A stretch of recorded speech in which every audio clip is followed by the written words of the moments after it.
So the last saw we're going to be talking about, the last power tool we're going to be talking about is the bandsaw. The bandsaw is called the bandsaw because the saw is essentially one big band that travels around two wheels, both top and bottom. So I'm going to open this up to show you. Inside, you can see we have a wheel up here. We have a similar one down here. And the wheel spins in one direction, causing the saw blade to move all the way around the saw. Now, unlike a scroll saw, where the blade is moving up and down very quickly and you're moving the piece of wood around the saw blade, with a bandsaw, our blade is only moving in one direction. It's moving down. Okay? It's moving up on the other side over here, but the saw that you're going to be using to cut wood is only moving down. Now the benefit of that is that there's no danger in our workpiece or our piece of wood being kicked up or thrown up or pushed up or pulled up by the saw, whatever word you want to use. The workpiece is not going to get pulled up by the saw. The saw is only moving down, which means in turn our workpiece or our piece of wood is going to be pulled down into the saw, which means it's quite safe and quite secure that our workpiece isn't going to go anywhere that we don't want it to, which is great. Like the scroll saw, though, we're not going to be moving the saw. What we're going to be doing is we're going to be moving the workpiece through the machine. So we're going to be pushing this way. You're going to be using your push stick to push material through the saw as you cut. Unlike a hand saw where you're the one actually moving the saw. Here, you're moving the workpiece. Now, just like with the other two power tools we've talked about, the drill press and the scroll saw, we do have a guard here. And this guard is supposed to be extra protection to keep our eyes safe. And just like the other tools, this guard needs to be located directly between where the saw will be cutting our material and our eyes. If it's not positioned between the work surface and our eyes, it's not going to help protect us from projectiles that might come out and be blown off of our workpiece. The other feature of this saw is that there are these saw guides at the back of the saw which keep the saw blade straight. And the position of these depends on the thickness of the wood. Now we're only really going to be using this to cut wood that's like 1/2 inch or less. So really we're never going to need this much space to cut a piece of wood that is that thick. So typically it's going to be lowered probably down about this low, because that's all we're really going to need.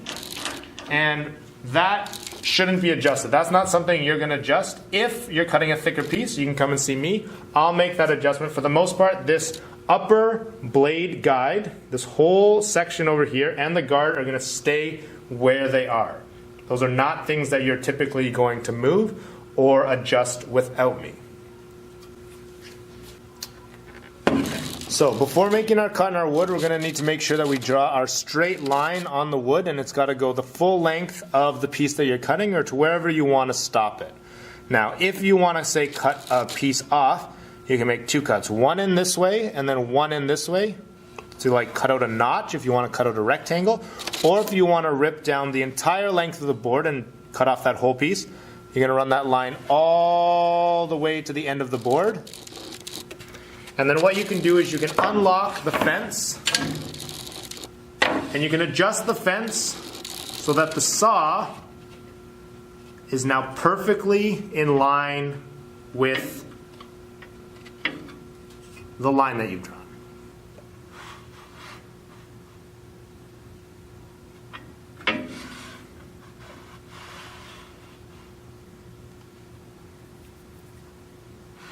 Now, when you're ready to start cutting the wood, you need to think about a few things. One, if your piece of wood is very long, and when you're done your cut, it's going to be hanging off the table quite far and ready to tip over like this, you need to make sure that you have someone, maybe a partner, not waiting directly behind the table, but waiting towards the back of the saw so that they can catch the piece of wood on the other side. You don't want it to fall, you don't want to have to let go of it.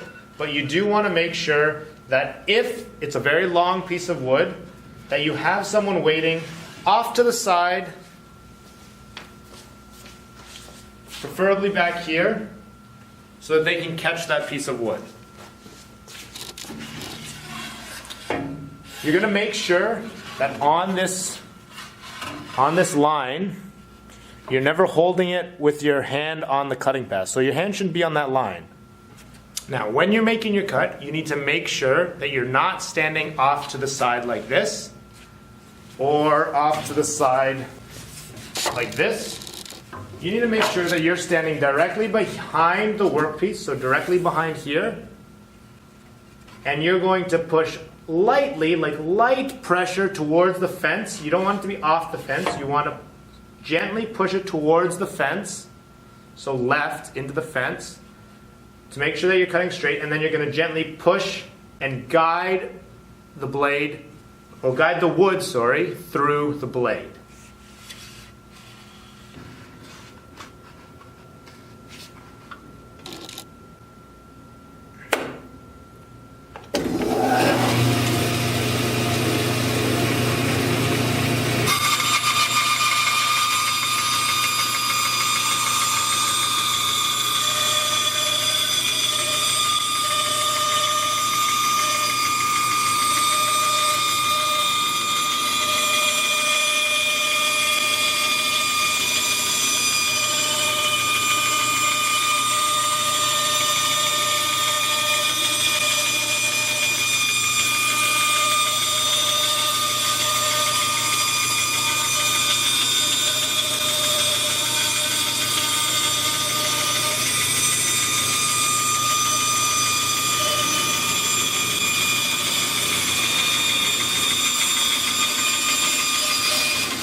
And I'm going to stop it there because I don't have a classmate or someone to catch it on the other side.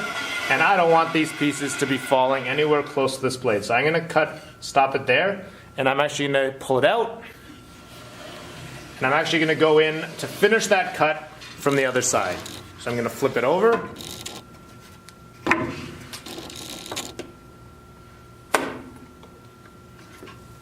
And I'm going to finish the cut that's remaining from the other side.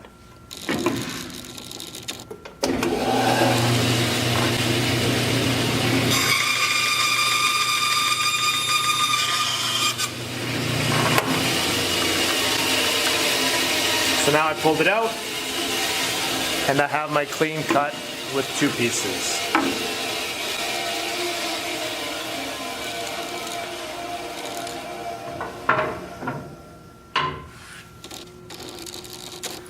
All right, I'm going to quickly demonstrate now how you can cut out a rectangle out of a bigger piece by making two separate cuts. I'm not going to cut all the way through. I'm going to cut into the styrofoam, or you could also do this with wood. I'm going to then pull it out, and then I'm going to cut into the styrofoam down this line, and then I'm going to pull it out, and I should have a rectangle. So I'm going to do this a little bit quicker, but hopefully you'll see how this is going to work. So I'm going to start with this cut. I'm going to move the fence over so that the blade is in line with the line that I've drawn where I want to make the cut. Again, hands off of my cut line. Nowhere close to my cut line on either side. I'm going to push gently, let the saw do the work.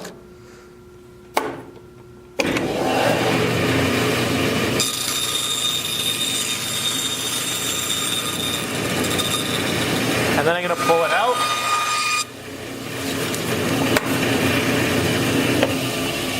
And I'm going to turn off the saw. I'm not going to make any adjustments until the saw blade comes to a complete stop, just to be safe. And when it comes to complete stop, I'm going to move the fence over to my second cut. I'm going to lock the fence in place.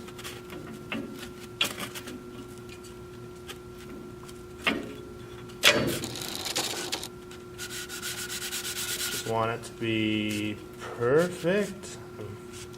A little bit of a perfectionist like that. And again, not on the cut line, off of the cut line, to either side of the cut line. I'm actually going to hold it back on this corner as I push.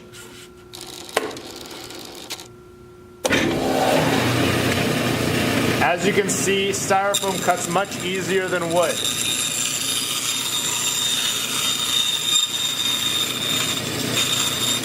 So my line, and then I can pull it out.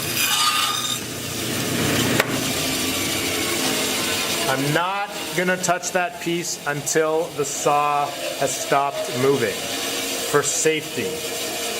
Again, there's no danger in that piece of styrofoam going anywhere because the saw is just moving down, so it's actually going to be secure in that position. As you can see, now cut that piece out.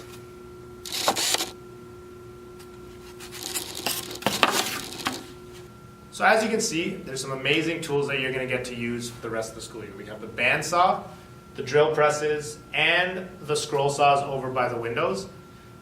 Before you use any of these machines, you're actually going to have to do two things for me. The first, you're going to have to complete a quiz on the Google Classroom, and you're going to have to score 80% or higher. So that's a different quiz for each of the different machines.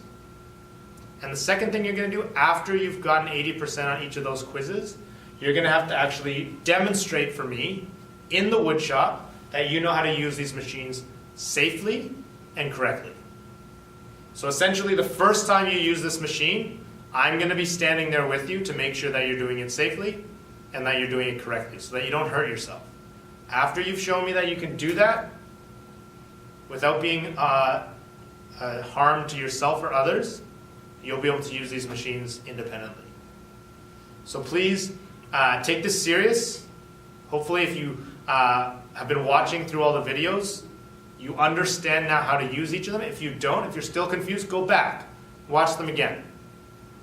Okay, but hopefully if you know how to use it, you can go to the Google Classroom now and you can try those quizzes. And until you get an 80%, you're not going to be able to use the tools. I want you to be able to have a lot of fun with these. I want you to be able to have fun while you build. Building, in my opinion, is one of the most fun things. So I want you guys to be able to participate in that. And I'm excited for you to, but we need to make sure that you're safe and we need to make sure that you're responsible in using these machines correctly. Okay, so if you need to rewatch these videos, go back, rewatch them. Otherwise, good luck with the quizzes and stay safe.